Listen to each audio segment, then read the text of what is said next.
मेरे भाई, अगर आपको ये छोटी छोटी धाराएं याद नहीं है ना, तो कोई टेंशन लेने की ज़रूरत नहीं है। देखो मैं बताता हूँ आपको, जो ये छोटी छोटी धाराएं ये आपको याद होनी चाहिए, ठीक है, हर व्यक्ति को याद होनी चाहिए। दो आईपीसी की धारा 302 है, वो कब लगती है? जब हत्या कर दी जाती है, यानी कि बंदे को टपका दिया जाता है।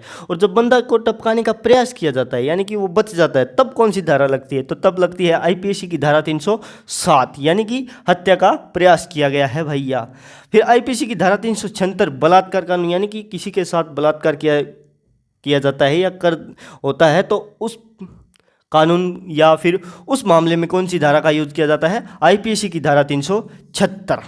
आईपीसी की धारा 354 का यूज महिला के साथ छेड़छाड़, यानी अगर किसी के साथ कोई महिला के साथ छेड़छाड़ होता है तो वो कौन सी धारा यूज कर सकती है? आईपीसी की धारा 354 के तहत जाकर अपना केस फाइल करा सकती है, यानी कि दर्ज करा सकती है। आईपीसी की धारा 498 ए का क्या काम है?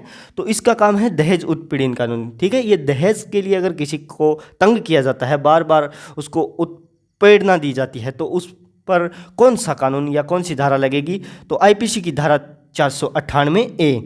आईपीसी की धारा 420, आपने 420 वाला केस सुना ही होगा। अगर तूने मेरे साथ धोखाधड़ी की तो मैं 420 का केस कर दूंगा, तो ये वही वाला केस है भैया। आईपीसी की धारा 420, यानी कि धोखाधड़ी और ठगी वाला, ठीक है, ऐसा आप मत कर लेना। आईपीसी की धारा 406, यानी कि विश्वासघात। अगर आपके साथ कोई विश्वासघात करता है, आपको कोई बात कहकर मुकर जाता है और आपके साथ विश्वासघात हो चुका है, तो आप उस पर कौन सी धारा के तहत केस करेंगे? आईपीसी की धारा 406 की इस बंदे ने मेरे साथ विश्वासघात किया है। आईपीसी की धारा 509 क्या कहती है?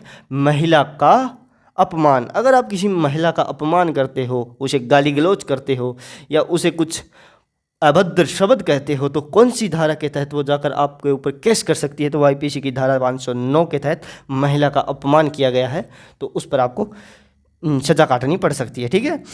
आईपीसी की धारा 426 ये क्या कहती है? Acid attack. अगर किसी महिला पर या किसी भी व्यक्ति पर एसिड अटैक कर देता है, तो कोई उसके ऊपर कौन सी धारा के तहत आता है? वो आईपीसी की धारा 326। अगर वीडियो पसंद आए तो वीडियो को लाइक कर देना और फॉलो करना मत भूलना।